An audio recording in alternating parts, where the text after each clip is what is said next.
Another city, another riot. You are not a protester. You are not a demonstrator. You are a thug. Pigs in a blanket, fry it like bacon. Why don't you let the Klan host a party? Talking about killing cops, fry them like bacon? A lot of the police were afraid to come in with tactical vehicles too close to the looters.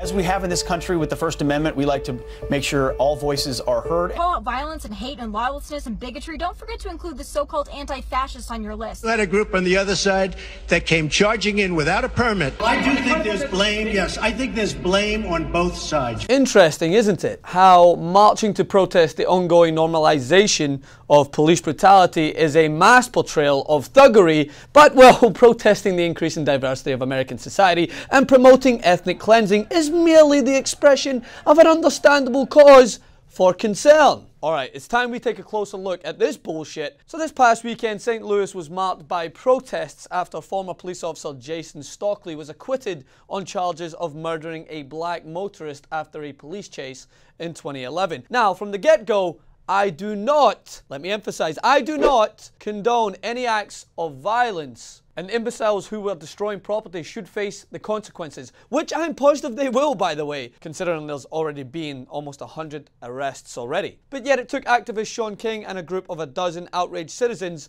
to bring justice to any of the white supremacists in Charlottesville who brutalized a counter-protester on video because, well, they couldn't have been that bad, right? I mean, they just felt like their country was slipping away, right? Some of it is outright racism and needs to be condemned. A lot of it, though, is I feel like my country is slipping away. Plus, they were white. I mean, at what protest could Black Lives Matter bring more fucking weapons than Rambo and leave alive? Better yet, at what Black Lives Matter protest could a demonstrator openly fire at someone and stroll off into the sunset? But these swift convictions are just part of the double standard when it comes to protests against police brutality versus protests to uphold white supremacy or forcefully take control of federal land by gunslinging white conservatives who feel they can get away with it. The other part is how these protests are portrayed in right-wing conservative media. The same right-wingers who were all ears, by the way, to concerns of Nazis in Charlottesville using their sacred First Amendment to ensure that we don't jump to conclusions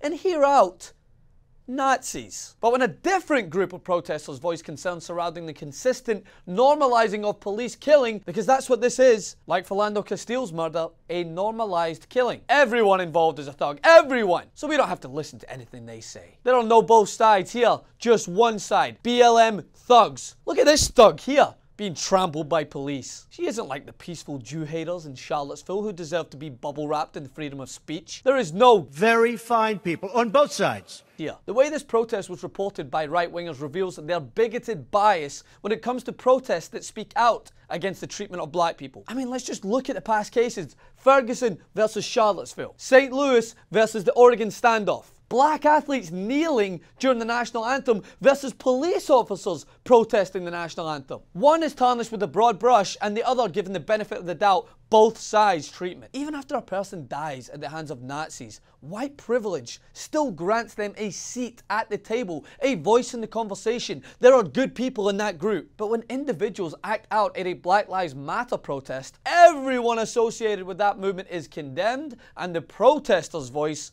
go unheard. It's so hypocritically absurd. How can anyone sit here and watch this without thinking there's a double standard? The truth is, and always has been, that there is no right way for a black person in this country to protest. Kneel, disrespectful. Stand, snowflake. March, riot. Speak out, thug. In fact, when you think about it, the way black people are treated when they protest actually mirrors the way they are perceived by law enforcement. Hands up, correct. Hands down, aggressive. Walking away, bad dude. Walking towards, combative. There is no right way to act, and the portrayal by right-wing bigots is a continuation of these stereotypical ideals that get people like Terence Crutcher killed, because the color of his skin did not give him a layer of protection. Instead, he was a bad dude and was crucified by those words before the bullets hit. When are we gonna wake up? Yes, there were idiots in St. Louis who resorted to violence, and they will be punished, and rightfully so. But since we are all for both sides, What about the good people who were met by a militarized police force, huh? What about the law enforcement officers who decided to chant? It's funny, that doesn't sound like a group set on de-escalating the situation and understanding the concerns